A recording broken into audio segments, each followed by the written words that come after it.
Татар КВН зур югалту кечерә. 8 ноябрьдә Казан Чаллы юлындагы коточкыч фаҗигадә клубның татар хәрәкәтен башлап җибәрүче Фәридә Таштабанова вафат булды. Соңрак талантлы юмор остасы татар стендапына нигез салучы Ильяс Хасанов та аңына килми үлде. Ни кызганыч, әмма әлеге фаҗига безне бу атнада татар КВН темасына мөрәҗәгать иттерде. Ул безнең эфирда 2 ел булмады.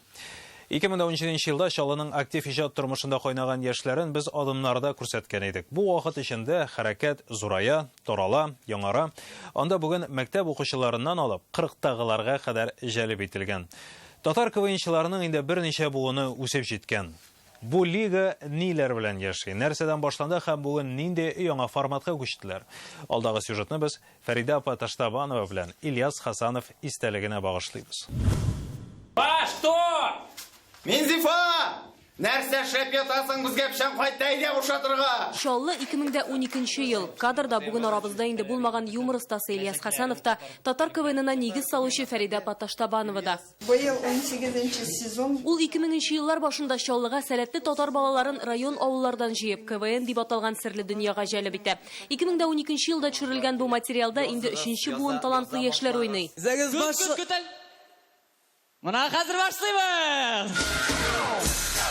Әйдә шаярт, татар КВН лигасы бүген шулай дип атала һәм телевизион форматта төшерелә. 8 ноябрь көнне узган ярымфиналда Фәридә апа, Ильяс та исән иделәр әле. 2012 елда ук җитәкчелек вазифаларын яшь талант Рамил Әгдиевка тапшырса да, Фәридә апа бер уенны да калдырмый иде. Татар стендапы йылдызы Сирин Бәйрәмов. Фәридә апаны КВНның әнисе дип йөртә, чөнки ул урам малайларын җыеп дөрес юлга бастырды, тормышка чыгарды ди. Уенга әзерләнгәндә, редактура үткәндә, уен вакытында теге сәхнә артында яшьләр гел икенче иде. Урам законнары алар гел аерылып тора, катырак дип әйтсәң була инде.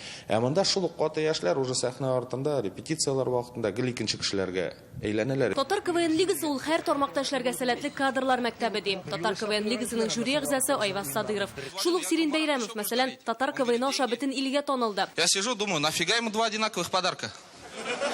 Товарищ Байрамов вообще сообразительный чел, шутит исключительно на жизненные темы. Бердәнбер иҗади кадрларны чыгаручы, профессиональ кадрларны, телевизион яки башка иҗади кадрларны чыгаручы хәрәкәт дип саныйм мин. Әйдәгез без Рәсәй КВН-ын гына искә төшерик, һәм андагы ничә еллар дәвамында, хәтта 10 еллар дәвамында уйнаган актерларны хәзер кая күрә алабыз? Барысы да телеканалларда. Кемдер КВНнан чыгып ил президенты була хәтта, Зеленский мәсәлән. Без югалткан Ильяс Хасанов аның «Рассмеши комика» проектында да чыгыш ясый.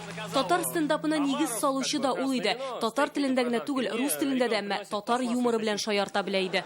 Ул комедияга гашык кеше иде. Татар КВН лигасының редакторы һәм режиссеры Рөстәм Кәримуллин әле дә ышанып бетә алмый. Ильяс Хасанов татар КВНның ядрәсе, барысын бергә җыеп илһамландыручы, гаять сәләтле һәм эшкә хирыс кеше иде. Яратмый иде бер кашандагын җитеп бетмәгән юморны. Эшләнеп бетмәгән. Менә әз генә җитеп бетмәгән күрсә, гел өстәргә әзергә. Менә булайрак эшләп карарга, һәм менә булайрак әйтеп карарбыз. Юниор дип аталган Казан мәктәп лигасы бу ширек финал. 23 команда, алар Россиянең дистәләп төбәгеннән. Татар КВН лигасына да талантлы балалар нәкъ шулай бүртекләп җыела. Республиканың төрле районнарына, шәһәрләренә чыгалар, аларны табалар һәм алар өчен КВН мәктәпләре оештыралар. Чит төбәкләрне, хәтта чит илләрне җәлеп итәләр. Бу елгы юбилей сезонда, мәсәлән, бездә Мәскәүнең Панаехали командасы уңышлы чыгыш ясый. Татар КВН лигасының редакторы Наил Сәләхов та алар өчен ярыша. Бик ярата КВН актуаль темаларны. Әлбәттә бездә тинди актуаль темалар бар гомумән менә дөньяда хәзерге вакытта мәзәкләр күрсәтәбез, инде мәзәкләр ясыйбыз, язабыз. Жизненная ситуация. А что такое кудаги? Аңлашылды. Динар бар, бу синеке.